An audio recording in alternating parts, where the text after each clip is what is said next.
Hello, je suis Julie, spécialiste en image positive de soi et féminité chez Imagine-toi. Et chaque semaine, je suis super heureuse de vous retrouver pour vous raconter comment votre image peut véritablement révéler votre magie.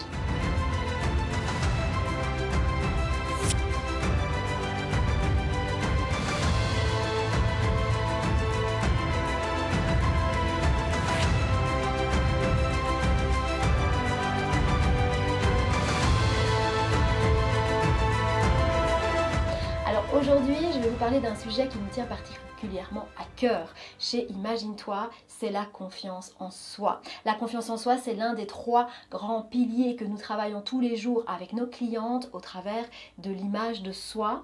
Ce que nous appelons notre triangle de cœur, amour, confiance et estime. 3 piliers qu'il est urgent de travailler si vous voulez évoluer vers une vie plus apaisée et plus sereine. Alors bien sûr, nous n'avons pas la prétention de tout connaître sur le sujet et le sujet est surtout vraiment très vaste. Donc ce que je vous propose simplement dans cette vidéo, c'est de vous partager notre point de vue bien sûr sur le sujet, mais aussi comment nous l'abordons concrètement, cette confiance en soi dans nos accompagnements. Et je répondrai à 2 grandes questions. C'est quoi la confiance en soi et comment faire pour la faire évoluer, cette confiance en soi. Allez, c'est parti. C'est quoi la confiance en soi? Pour répondre à cette question, eh bien, j'ai choisi de vous remettre en conscience, comme j'aime le faire, 4 éléments essentiels. Et de chaque élément découlera directement une réponse à la 2e question. Une piste, une idée concrète pour faire évoluer positivement votre confiance en vous. Alors la confiance en vous, premièrement, la confiance en soi, c'est un droit de naissance, au même titre que l'estime, que l'amour, que l'abondance dont on parle beaucoup. Lorsque nous naissons, nous sommes à l'état pur, rempli de confiance en nous. Nous ne remettons pas en doute le fait que nous allons un jour être capables de nous déplacer seuls, nous nourrir seuls, manipuler des objets, dessiner, écrire. Aucun doute, tout ça se fera en son temps. Et puis notre environnement, nos conditionnements, notre éducation, les peurs projetées par notre environnement viennent petit à petit remettre en doute tout ça. Attention, tu vas tomber, attention, c'est dangereux, attention, tu es trop bruyant, trop agité, trop timide, tu es maladroit. Rajoutons à ça l'école qui, dès notre plus jeune âge, souligne en rouge fluo toutes nos fautes, tous nos échecs. Sur 20 mots d'une dictée, il y en a 18 qui sont bons, 2 mauvais et bam, on souligne en rouge les 2 mauvais. Et petit à petit, eh bien, cette confiance absolue que nous sommes capables d'absolument tout, que tout s'apprend par imitation, commence à diminuer. Les doutes arrivent, s'installent et notre confiance en nous diminue au fur et à mesure des années, au fur et à mesure des fautes soulignées en rouge, des échecs, comme on les appelle, des fausses routes que nous pouvons prendre, des brouilleurs de pistes que nous rencontrons, comme je vous l'expliquais dans l'épisode 4. Mais revenons un instant à cette sensation d'enfant que tout est possible, que si d'autres ont pu le faire, nous allons pouvoir le faire, aucun doute. Il nous faudra peut-être du temps pour apprendre, pour imiter, pour tester, mais nous allons y arriver, c'est certain. C'est ça, la confiance en soi. C'est ce sentiment de se dire « Waouh, si j'étais capable à peine 1 an de développer mes muscles, mon équilibre pour pouvoir marcher, je suis capable d'absolument tout dans ma vie. Je crois en moi, en mes capacités. » C'est ça, la confiance en soi. Et c'est la 2e chose que j'ai envie de vous partager. C'est qu'avoir confiance en soi, c'est avant tout croire en soi et surtout croire en nos capacités, croire en notre pouvoir de passer à l'action. Comme je suis sûre, de nombreuses personnes autour de vous croient en vous. Faites-vous confiance, comme de nombreuses personnes aussi autour de vous vous font confiance. À chaque fois qu'une personne monte dans votre voiture, par exemple, eh bien, elle vous fait confiance. Elle sait que vous êtes capable de l'emmener vivante d'un point A à un point B. Vous avez votre permis, c'est validé, elle vous fait confiance. Avoir confiance en nous, c'est être conscient et croire en nos talents, en nos forces, en nos aptitudes, tout comme en nos difficultés et nos challenges. Il faut être conscient des 2 et surtout les reconnaître. Il faut avant tout les connaître, ses forces, ses talents, ses challenge. Impossible d'avoir confiance en nous, de croire en nous, si nous ne sommes pas conscients de nos forces et de nos difficultés. Je préfère les appeler ces challenges au lieu de difficultés, de faiblesses, comme on l'oppose souvent à force. Mais simplement parce qu'une faiblesse peut devenir une force si on décide d'y travailler. Parce qu'on se rend compte à un moment que ça nous aiderait fortement à avancer.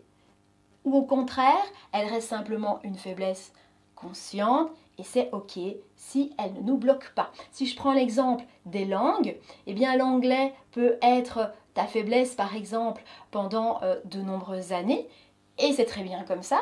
Et puis du jour au lendemain, tu es muté en Angleterre et tu n'as pas le choix que de relever le challenge de parler anglais en quelques mois. Ce ne sera pas facile, tu n'auras pas confiance dès le début, tu devras faire beaucoup d'efforts. Tu devras te faire confiance, mais tu y arriveras. Tu auras décidé de transformer ta faiblesse en force. Et lorsque tu y arriveras, tu auras l'effet « Waouh, moi qui croyais ne jamais parler anglais, je parle anglais. Si j'ai pu faire ça, je peux tout faire. » Réussir un challenge, c'est croire en soi et c'est évidemment se faire pleinement confiance. La confiance... Note cette phrase ou grand tes oreilles, tout ce que tu veux, mais la confiance est un droit de naissance. Elle naît de petites fiertés et grandit à chaque victoire. Alors en découle directement une première idée concrète pour faire évoluer positivement votre confiance en vous. C'est la première, la plus importante dont je vais vous parler aussi, et je vous en ai d'ailleurs parlé dans l'épisode 4, c'est de partir à votre découverte, d'être curieuse et de tout connaître de vous. Pour développer votre confiance, il faut apprendre à vous connaître et vous concentrer sur le développement de vos forces, de vos talents innés en priorité. C'est le chemin le plus court pour développer votre confiance. Bien faire ce que vous faites de mieux et vous serez rapidement fier de vous. Vous vous sentirez capable, à la hauteur, à votre place. Parce que c'est vrai que vous n'allez pas mettre la même énergie et le même temps et la même puissance, la même ardeur pour développer un talent, devenir expert dans l'un de vos domaines de facilité innée, que de transformer une faiblesse en force. Vous allez y arriver, comme on l'a dit là tout de suite, mais ça prendra beaucoup plus de temps, beaucoup plus d'efforts et vous n'allez pas arriver en tout cas au même résultat et donc votre confiance en vous ne va pas se développer de la même façon. Je prends un petit exemple pour illustrer ceci. Prenons par exemple un enfant, appelons-le Tom. Tom a visiblement beaucoup de facilité en français. Il prend plaisir aux cours, il a de beaux points, sans faire trop d'efforts. Il reçoit régulièrement des encouragements, des félicitations de ses profs dans cette branche. Par contre, en maths, c'est pas trop son truc. Il comprend rien spontanément, malgré beaucoup de travail fourni, les points ne sont pas terribles, les profs trouvent qu'il est capable, mais qu'il n'y met pas assez du sien, tout l'inverse du français. Deux chemins possibles. Le premier, c'est de focaliser sur les difficultés en maths, le faire travailler beaucoup, lui payer des cours particuliers pour essayer qu'il obtienne la moyenne en maths. Avec beaucoup d'efforts, de temps, d'énergie, d'échec en échec, il aura tout le temps de focaliser sur le fait qu'il est nul, que malgré ses efforts, il reste très moyen en maths. Quelques années plus tard, il finira peut-être ingénieur comme le rêvait son père, ce qui arrive souvent. Ce sera un ingénieur moyen au milieu d'autres ingénieurs experts en leur domaine qui sont pile à leur place. Tom aura toujours ce sentiment d'être moyen, moins compétent que les autres et finira par perdre beaucoup, voire totalement de confiance en lui. Le deuxième chemin, c'est de se dire, on focalise sur son talent en français. On lui offre par exemple des cours d'impro, de théâtre, peut-être un prof particulier qui l'aidera à écrire ce livre qu'il rêve d'écrire. Et très vite, avec beaucoup de facilité et de plaisir, il deviendra un excellent comédien peut-être, excellent écrivain ou prof de français ou quoi que ce soit d'autre, mais en tout cas, il sera reconnu pour cette expertise. Il le fera avec tout son cœur et aura une énorme confiance en lui qui lui permettra de réaliser d'autres projets qui lui tiennent à cœur dans son domaine d'expertise. Voilà, la confiance amène l'énergie de l'action. Le manque de confiance entraîne l'inaction. Ce que le monde a besoin, c'est que chacun sache ce qu'il est venu faire, ce qu'il est venu apporter, ce qu'il fait de mieux, devienne expert dans son domaine et le partage aux autres. Je vous donne un autre petit exemple. Durant les années qui ont précédé mon burn-out, j'avais totalement perdu confiance en moi. Tous les jours, je me trouvais nulle, pas à la hauteur, au milieu de quelques chefs de projet ultra compétents, tellement à leur place là où ils étaient. Je me sentais cadre, ingénieur, chef de projet moyenne. Je me comparais aux autres et je me trouvais encore plus nulle.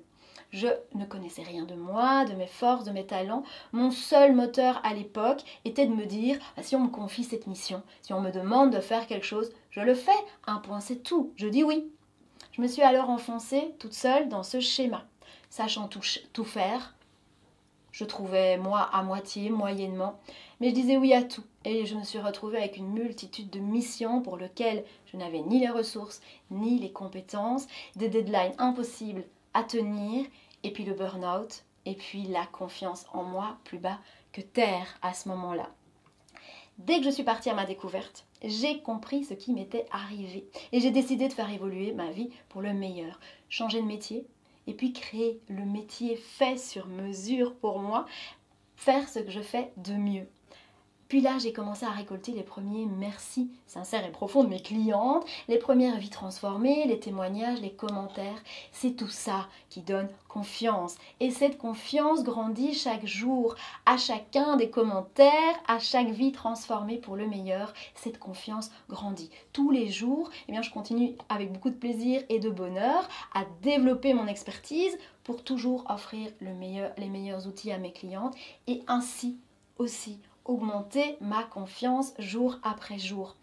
On peut perdre ou gagner en confiance. En tout cas, rien n'est figé et tout est possible. Si nous passons notre vie à faire ce qui n'est pas fait pour nous, jamais, comme je l'ai fait pendant 38 ans, ce sera difficile de développer une confiance aveugle en nous. Partez à votre découverte. Trouvez ce qui est fait pour vous et faites-le. Devenez expert dans votre domaine et la confiance vous donnera vraiment des ailes. Voilà pour la première clé concrète. Alors revenons au troisième élément que je voulais vous remettre en conscience pour comprendre c'est quoi la confiance en soi. Eh bien la confiance en soi, n'oubliez pas. N'oubliez jamais qu'elle s'apprend, elle se développe. C'est pas un espèce d'état de fait. J'ai confiance en moi, c'est cool. J'ai pas confiance en moi, tant pis, je suis mal barre. C'est pas du tout ça. C'est plutôt je développe ma confiance en moi, j'y travaille au quotidien, je comprends comment elle fonctionne, ce qu'elle m'apporte, me permet de faire, ou au contraire, ce que le manque de confiance a comme effet négatif dans ma vie, tout ce qui m'empêche de faire, tout ce que je me dis non, je n'ose pas, j'ai pas confiance en moi et qui empêche d'évoluer. C'est finalement un bilan régulier à faire. Parce que dans la vie, on se retrouve tous les jours devant de nouveaux défis, devant de nouvelles perspectives d'évolution, et ça vraiment très régulièrement. Ce qui nous demande davantage de confiance en nous. Notre confiance en nous se retravaille régulièrement par rapport à de nouveaux domaines, de nouveaux défis, de nouvelles perspectives d'évolution. Si vous êtes parent, vous savez à quel point ce rôle est challengeant. De la naissance à l'adolescence, toutes les étapes demandent des remises en question régulières.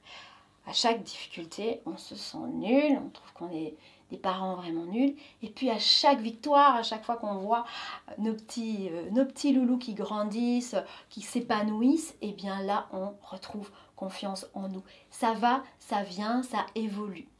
Je sais que lorsque j'ai décidé de démissionner de mon boulot de cadre, d'ingénieur pour me lancer dans l'accompagnement, j'ai dû tout réapprendre. Un nouveau métier, une nouvelle façon de voir le monde, un nouveau modèle économique pour toucher mes clientes, me faire connaître. J'ai ensuite dû apprendre à me faire confiance dans cette nouvelle posture, C'était pas gagné au début. Et plus j'apprenais, plus je développais mes forces, mes compétences, mes talents, plus j'aidais les femmes à retrouver confiance grâce à leur image, et plus je reprenais moi-même confiance. C'est magique un moment. Plus nous grandissons en conscience, plus nous prenons régulièrement le temps du recul sur nous-mêmes en nous disant « Waouh, regarde où j'étais il y a un an, où j'en suis maintenant ». Et c'est vraiment uniquement grâce à moi, grâce à mes choix, à mon travail, je suis fière de moi, je suis vraiment extraordinaire. Plus nous prenons ce temps du recul, plus nous développons aussi notre confiance en nous. Et c'est la troisième idée qui permet de développer notre confiance, c'est de prendre le temps du recul, se poser, faire régulièrement le point sur toutes les petites et grandes choses dont nous sommes fiers et nous le dire. Pas forcément attendre que les autres nous renvoient leur confiance, comme quand je reçois des commentaires, que je reçois des remerciements, des messages, c'est cool et c'est vraiment super intéressant, mais prenez les devants et soyez fiers de vous régulièrement. Reconnaissez vos compétences et tout ce que votre confiance en vous vous a permis d'accomplir, parce que c'est vraiment grâce à elle que vous accomplissez tout ça. Qui se souvient de la première fois qu'elle s'est retrouvée au volant d'une voiture? En tout cas, moi, je m'en souviens. Je faisais pas trop ma maline. C'était nouveau. Je trouvais ça très compliqué. Les vitesses, écouter le bruit du moteur, ne pas se tromper de pédale, regarder partout, appliquer le code de la route. C'était hyper stressant. Mais au fond de moi, je savais que c'était qu'une question de temps. Que si tout le monde conduisait, bien sûr que dans quelques mois, je conduirais parfaitement et que tout ça deviendrait complètement automatique. Je suis capable, aucun doute, j'ai confiance en moi, alors je me lance et je me donne les moyens d'y arriver. Parce que réussir ce challenge, c'est indispensable si je veux trouver mon indépendance. Voilà le moteur qui nous aide aussi à retrouver confiance en nous. Je suis capable, tout le monde est capable d'énormément de choses, sans aucune exception.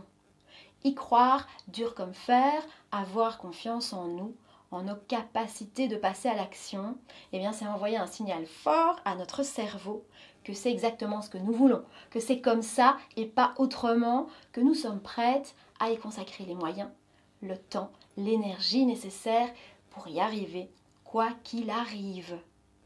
La pire chose qui peut nous empêcher d'avancer, c'est de ne pas croire en nous, de nous répéter que nous ne sommes pas capables, que nous sommes trop ci, pas assez ça, que c'est bien pour les autres, mais que nous n'y arriverons jamais, que pour nous, ça a toujours été comme ça.